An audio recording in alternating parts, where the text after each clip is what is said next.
What's up, guys, and welcome to this brand new series that I'm going to call Husband Reacts. And in this series, I'm just going to take videos that I find on the web that I feel like are just really impactful to me personally as a husband and as a black man and as a father and as a business owner and so forth and so on. And I'm going to do some reactions for them. So right now, we're going to jump right into the video, so I hope you like it. Are women today still interested in marriage? 100%. What percentage Agreed. of modern women Agreed. are marriage material? 90%. 25%, Nonsense. really? Nonsense. Okay, maybe like I'd 70? say like 75. 75, okay. What does it mean to be marriage material? I think it just means to like, if you love your man enough and like you respect each other on like a personal and emotional level. You have to have the person that you want to love and be with for the rest of your life. That's it. That's all that matters. Not cheating, that's a big one. Being I loyal. think just as long as you like genuinely love the person you're with, you can make anything work. Where are women being taught how to become good wives? I'd say through their mums.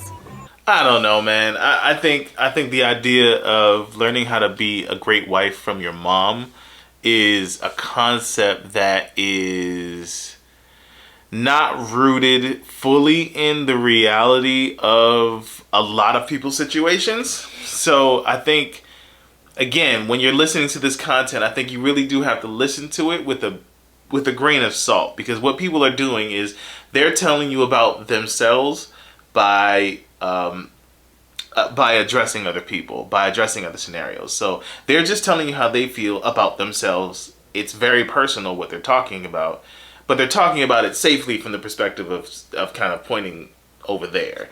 So when you say something like, oh, they learn how to be great wives from their moms, a lot of the women I know were raised by single moms. So in that particular case, how do you learn to be a great wife from a mom who was never a wife? It's weird. It's a weird concept. So in that case, are those people at a disadvantage? I would say no, not necessarily, because my wife is an amazing wife who was raised by a single mom who's been single the entire time. Her mom was never a wife. So she didn't really teach her how to be a good wife. But my wife, personally, Nadia herself, was interested in becoming a good wife. That was what she wanted to do. So because she wanted to do that, she did what it took to understand what that meant, A, at large, and B, when you drill down more specifically, and most importantly, for me. What did I consider a good wife? And that was what made her make a move left or right, or when it was time to make a decision to make a choice to go A, B, left or right. You understand what I'm saying? So I don't know that people learn from their parents as much how to be great spouses. I think the want has to be internal first. And if their parents represent a great example, then great. However, that's not always the case. And what you'll find is, even though that's not the case, that having a great example that you grew up with in the house, you can still have great examples, and you might just have to go out and find what that looks like. So I don't know that I agree with that one from her perspective, but let's keep going and find out what else he has to say. How many women are actually pure when they get married? Probably like maybe 5%. No, okay. If you think about religion, 5%. Yeah, I agree. You went to a Catholic high school or like elementary, Capping. junior high, high Straight school. cap. How like Okay. no? Cap. She is capping. Anything above 5% is cap. It's just cap. I wish I had a cap right now. Oh, we don't talk about re-virginizing. I want to say a good solid We're not- 22.5. There's no such thing as re-virginizing. I have no idea what this young lady is talking about. These concepts that people kind of just make up in their head and then go with, I have no idea about, but it has nothing to do with reality. Don't think waiting until marriage makes any sense. Yeah, but like to each their own, I guess. Isn't that like buying a car without test driving it first? yeah. Yeah. I think yeah, we I kind just of think it like is. the idea of only being the only person for that person. Like it's like an ego thing for men. What is the most popular reason people get I married? don't know about the men thing Money. there, but okay. Financial reasons, because they're 30 and desperate. I'd say love. Are men or women more likely to marry for money? Women, more women, all day. Yeah, Who agreed. is more easily bored in relationships, men or women?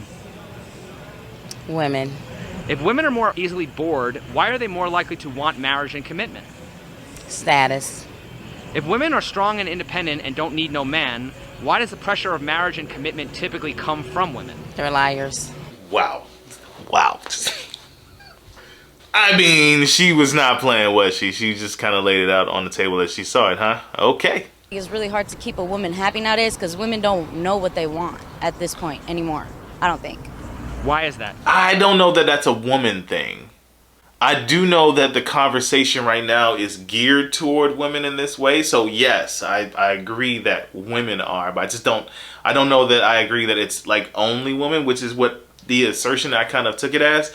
But what I understand is the conversation that we're having right now, especially if you're in the red pill community, is it's women.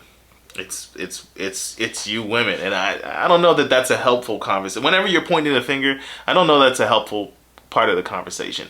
In this house, we don't do blame. I am uninterested in blame. I am uninterested in fault. Whose fault is it? I don't care. Who's to blame for this? I also don't care. Because at the end of the day, it's one of us in the house. In our marriage, it's either me or it's her. So what did we gain by learning that it was me?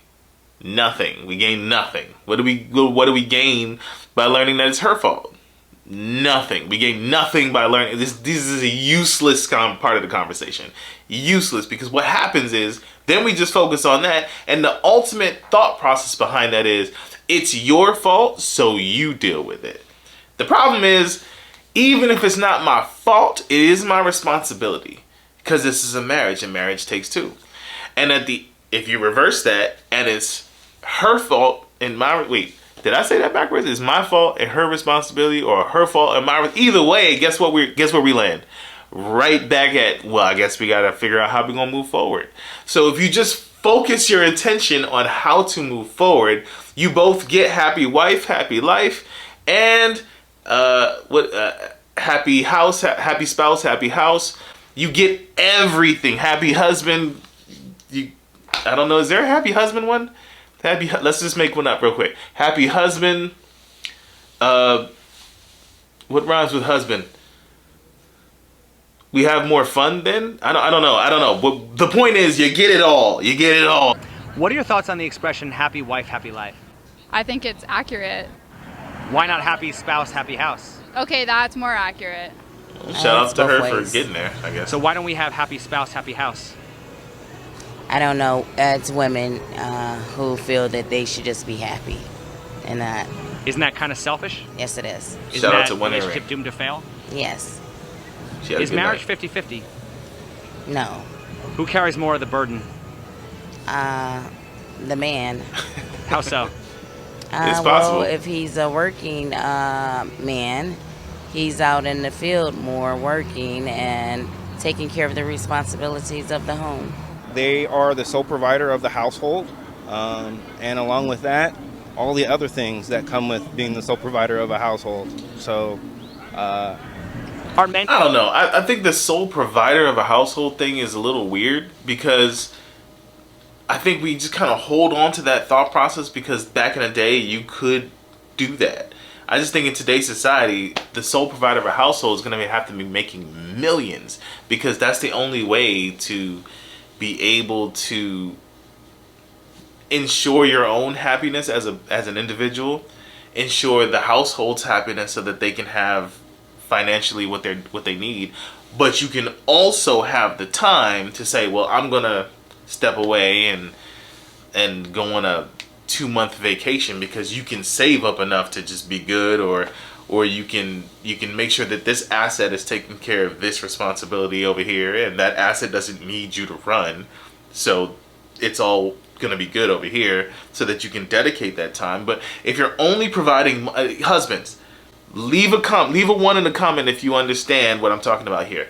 If you're only providing financial resources, then you're not providing everything that your family will need to go. Like if you're only putting gasoline in your car, but you're never changing the oil, never changing the transmission fluid, never changing the brake pads, never just addressing, the basic needs of your engine, your car will eventually stop, no matter how much gas you put in it. You know what I'm saying? At the end of the day, here's my summary.